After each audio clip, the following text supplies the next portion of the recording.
Hi everyone, welcome to BitScience Academy. So we have launched a series on environment and ecology through MCQs, and in this series we are going to cover this environment and ecology book, Sankarai's book for the environment.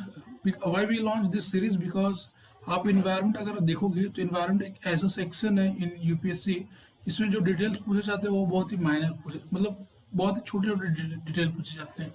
आप ये polity में आप क्या करते हो कि polity में आप गेस भी कर सकते हो कि ये नहीं तो ये होगा, लेकिन इन्वायरमेंट एंड इकोलॉजी ऐसा चीज़ है कि आप अगर जानोगे तो ही आप आंसर वो सही दे सकते हो। मान लो कोई स्पीसीज है, सो अगर उसका अगर स्टेटस पूछ लिया जाए कि ये इंडेंजर्ड है, क्रिटिकली इंडेंजर्ड है, वल्नरेबल है, तो आप कैसे करोगे?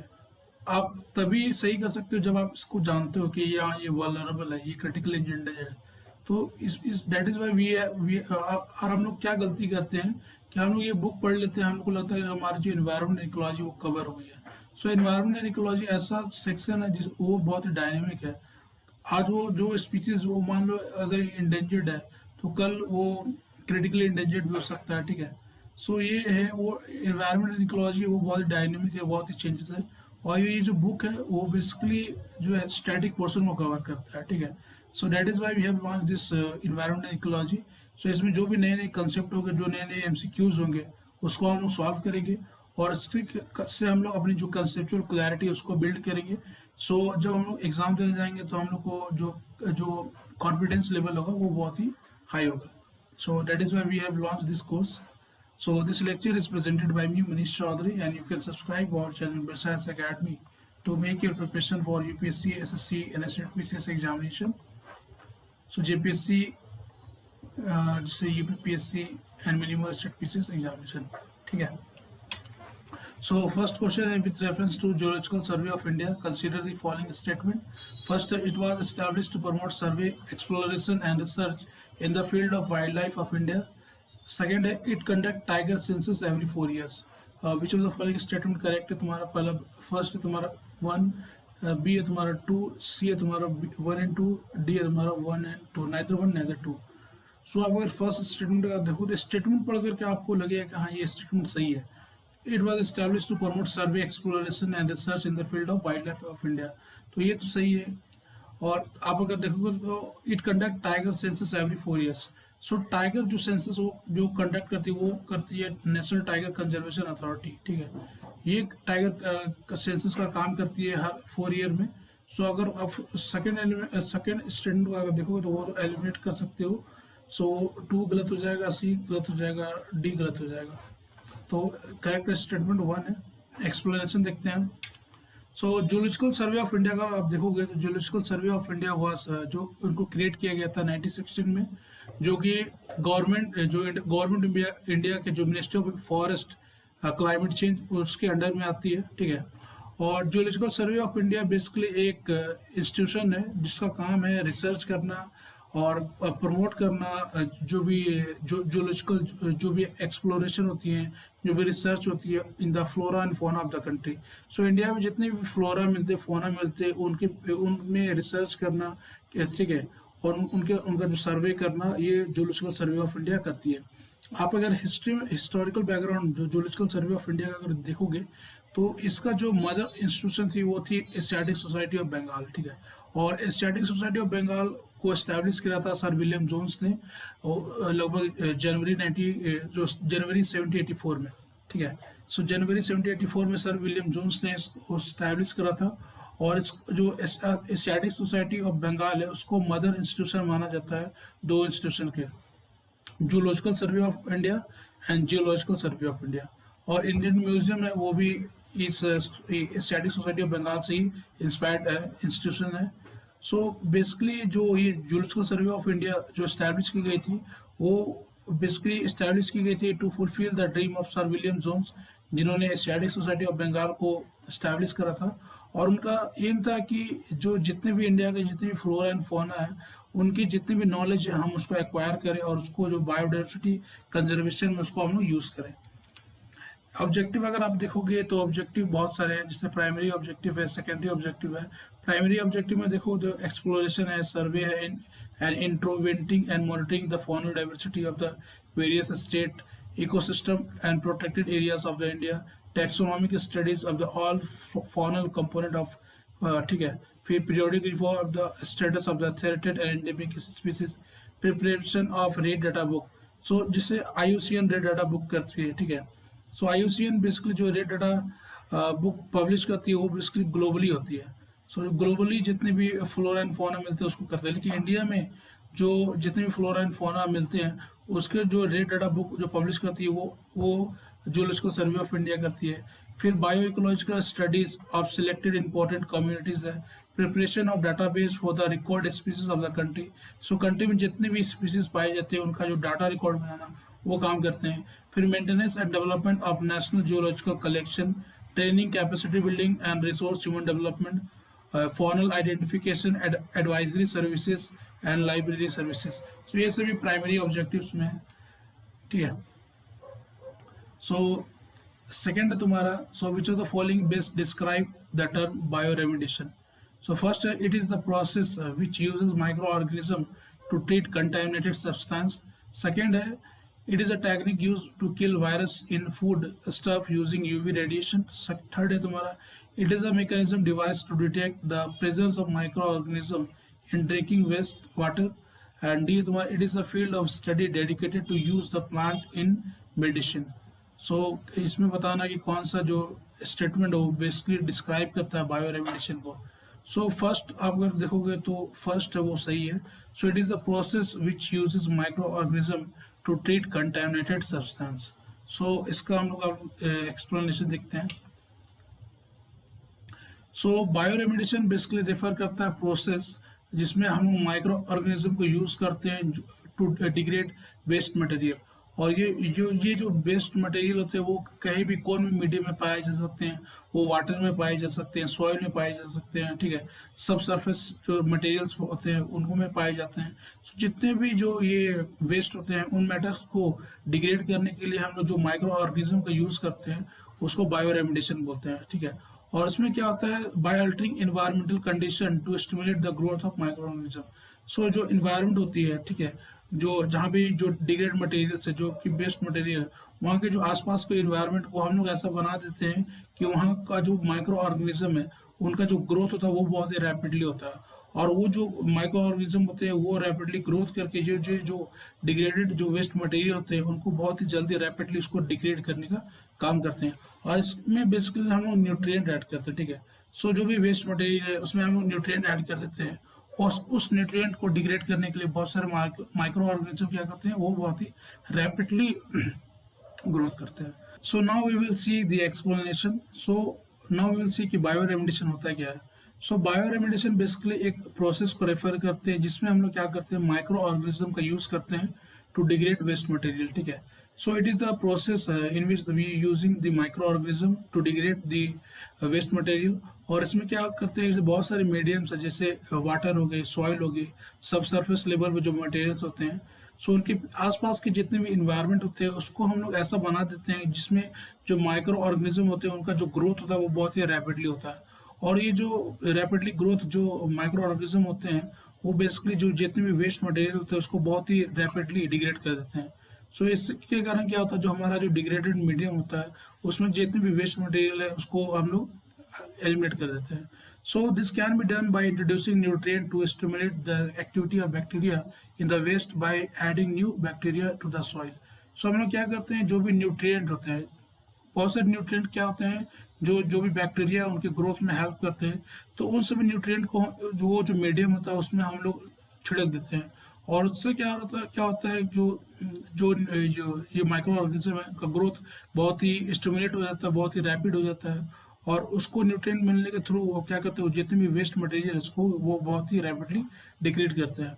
और बायो रेमिडिशन आप अगर देखोगे तो ये दो तरह के होते हैं, in situ bioremediation and ex situ bio रेमिडिशन।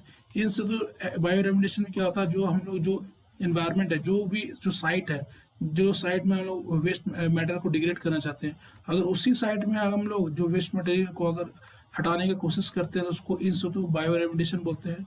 और एक्स सितु बायो रेमिडिशन में क्या करते हैं, हम लोग जो भी कंटामिनेटेड जो भी मैटर होते हैं उसको हटा करके हम लोग, मान लो ये एक इन्वायरमेंट है, तो मान लो यहाँ कंटेमिनेटेड एरिया है, कंटेमिनेटेड यहाँ वेस्ट है, तो ये जो कंटेमिनेटेड वेस्ट है इसको पहले हम लोग यहाँ से हटा देंगे, इसको नया एरिया में ले जाएंगे और फिर इसको हम लोग सॉल्व करने का रेमिडिएशन करने का कोशिश करेंगे।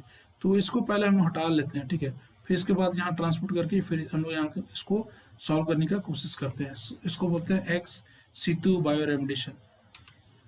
Next question is consider the following statement regarding the difference between the national park and biosphere reserve.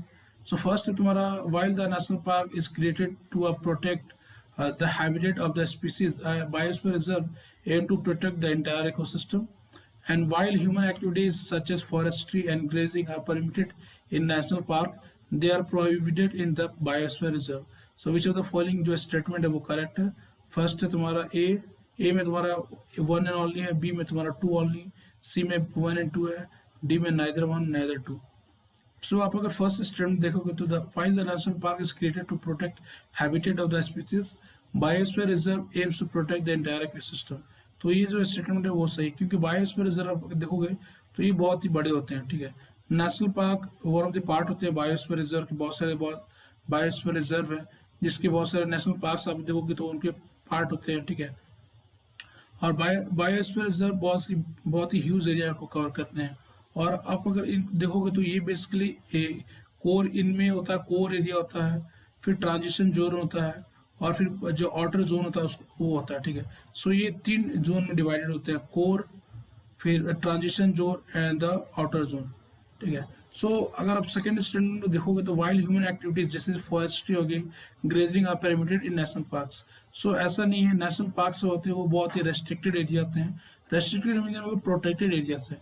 आप अगर देखोगे तो बायोस्फीयर रिजर्व है, वाइल्ड लाइफ सेंचुरी है, नेशनल पार्क्स है, कम्युनिटी रिजर्व है, सेक्रेड ग्रोव्स है, कंजर्वेशन रिजर्व है। सो ये सब जो एरियाज होते हैं ये बेसिकली कंजर्वेशन जो भी प्रोटेक्टेड एरियाज में आते हैं, ठीक है। सो नेशनल पार्क्स में जो बहुत सारे जो ह्यूमन एक्टिविटीज है वो बहुत ही लिमिटेड होती है और वो भी एक्टिविटी परमिटेड होती है जो कि वाइल्ड लाइफ, जो कि चीफ वाइल्ड लाइफ जो भी स्टेट गवर्नमेंट के जो ऑफिसर्स होते हैं, ठीक है, वो अगर परमिट करते हैं तो वही कुछ एक्टिविटीज वहाँ परमिटेड होती है, जिससे रिसर्च कर सकते हैं वहाँ, ठीक है। और भी बहुत सारे जो नॉर्मल एक्टिविटीज है जिसके कारण जो वहाँ के जो नेशनल पार्क में जितने भी जो जीव भी पाए जाते हैं उनका जो अगर थ्रेट नहीं होता है तो वो सारे एक्टिविटीज कर सकते हैं, जिसे रिसर्च कर सकते हैं, ठीक है। सो ये सभी चीज़ें वहाँ परमिटेड होती हैं। सो हम इसका एक्सप्लेनेशन देखते हैं। सो जैसे मैंने बोला कि स्टेटमेंट 1 सही है, स्टेटमेंट 2 करेक्ट है, रॉन्ग है। So basically national park basically एक एरिया होता है जहाँ जो मूवमेंट होती है वो बहुत ही स्ट्रिक्टली रिजर्व होती है for the betterment of the wild life and where human activities like forestry and grazing and cultivation are not permitted.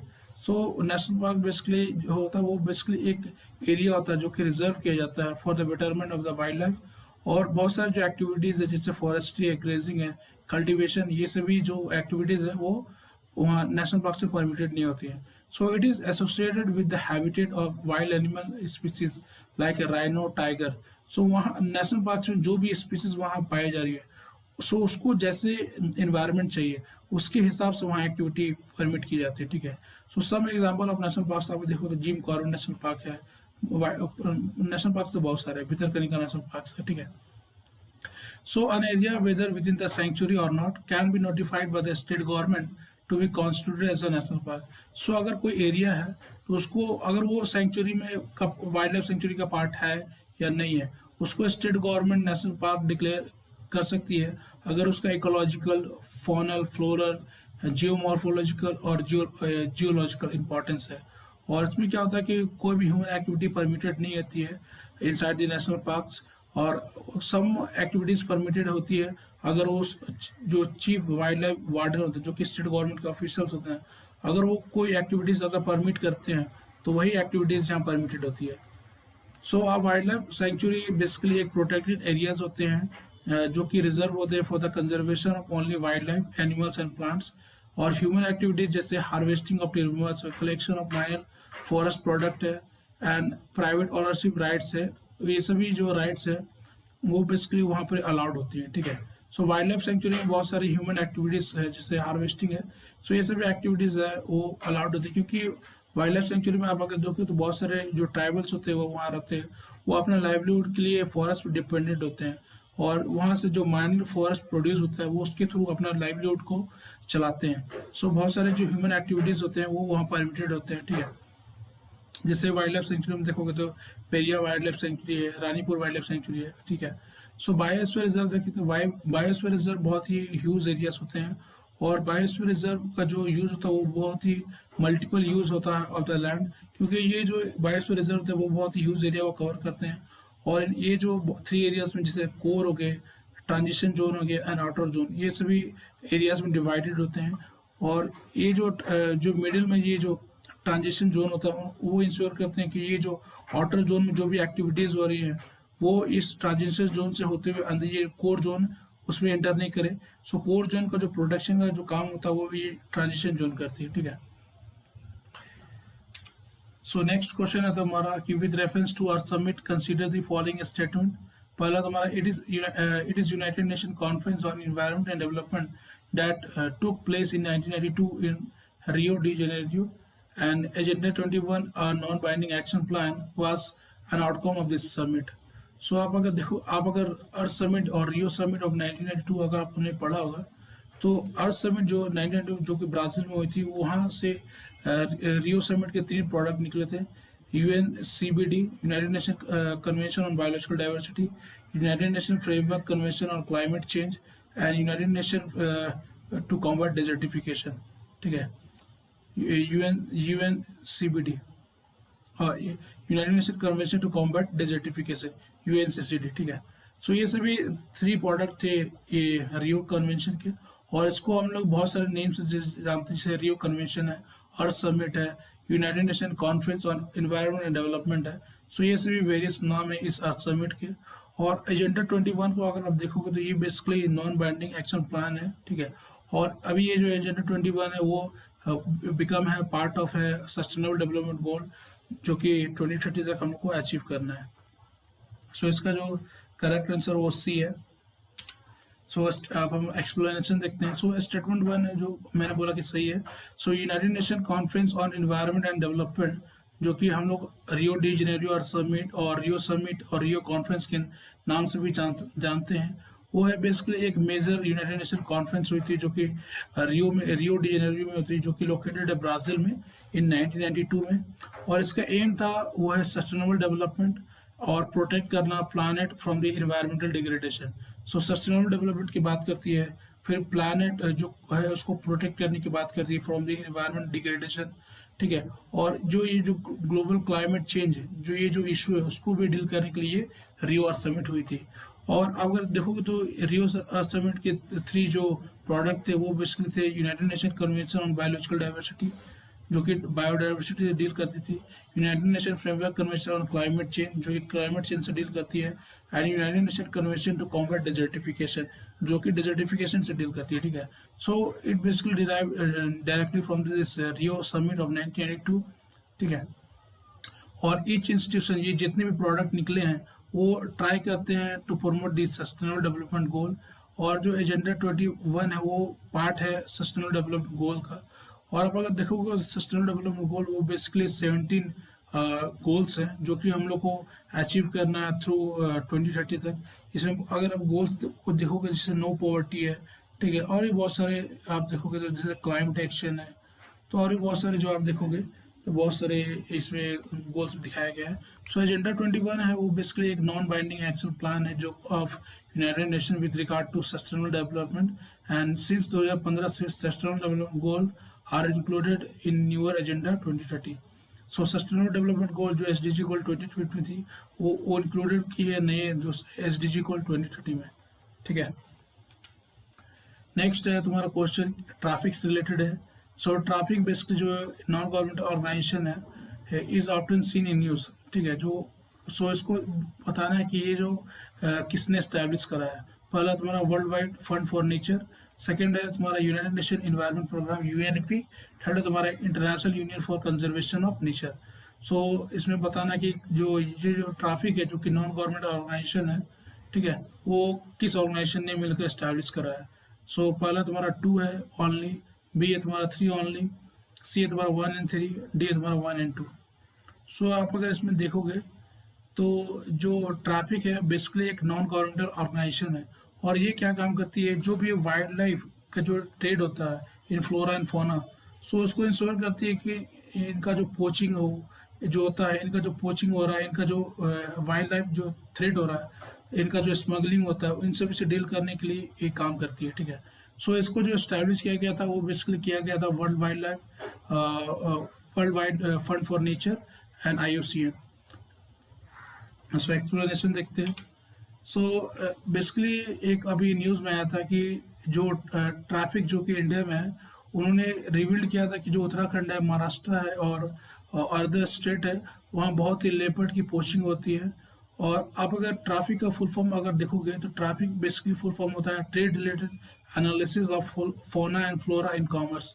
So traffic का फुल फॉर्म यही होता है, और बेसिकली ये एक wild life trade monitoring network होती है, और ये बेसिकली एक नॉन गवर्नमेंटल ऑर्गेनाइजेशन है जो कि फंक्शन करती है।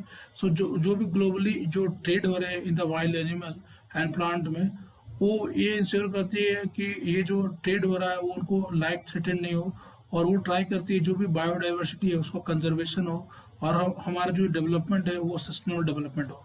आप अगर यहाँ देखोगे तो ट्रैफिक इसमें बोला गया है जो wild life trade monitoring network है, ठीक है, जो कि नॉन गवर्नमेंटल ऑर्गेनाइजेशन है, और ये बेसिकली स्ट्रेटजिक अलायंस है किसका, वर्ल्ड WWF इसको बोलते हैं, वर्ल्ड वाइड सॉरी बोलने में थोड़ा सा, world Wide Fund for nature and IUCN, ठीक है। और आप अगर यहाँ देखोगे तो इसका जो लोकेशन है वो तुम्हारा UK में है। सर्विसेज देखोगे तो वाइल्ड लाइफ ट्रेड है, कंजर्वेशन है, और जो ये जो फंक्शन कर रही है ट्रैफिक, एक अदर ऑर्गेनाइजेशन भी है, इसको बोलते हैं साइट्स, ठीक है। साइट्स भी यही फंक्शन देखती है कि जो ट्रेड हो रहे हैं वो ऐसा ट्रेड नहीं हो कि जो भी फ्लोरा एंड फोना उनके जो लाइफ है वो थ्रेटेंड हो जाए। और इसमें इसका फुल फॉर्म होता है convention on international trade in flora and fauna, ठीक है। सो इंडिया का अगर देखोगे तो India is one of the member of traffic, और जिससे मैंने बोला कि इंडिया रिसेंटली न्यूज़ में आया था कि ट्रैफिक इंडिया ने बोला था कि जो उत्तराखंड एंड महाराष्ट्र में बहुत सारे लेपर्ड हैं उनकी पोचिंग होती है, ठीक है। So this is all about this lecture, और हम लोगों ने पॉलिटी थ्रू MCQs भी स्टार्ट करा है, ठीक है, और इसमें हम लोग बहुत सारे पॉलिटी के MCQs को देख रहे हैं। So this lecture is presented by me, so thanks for listening us, so thank you.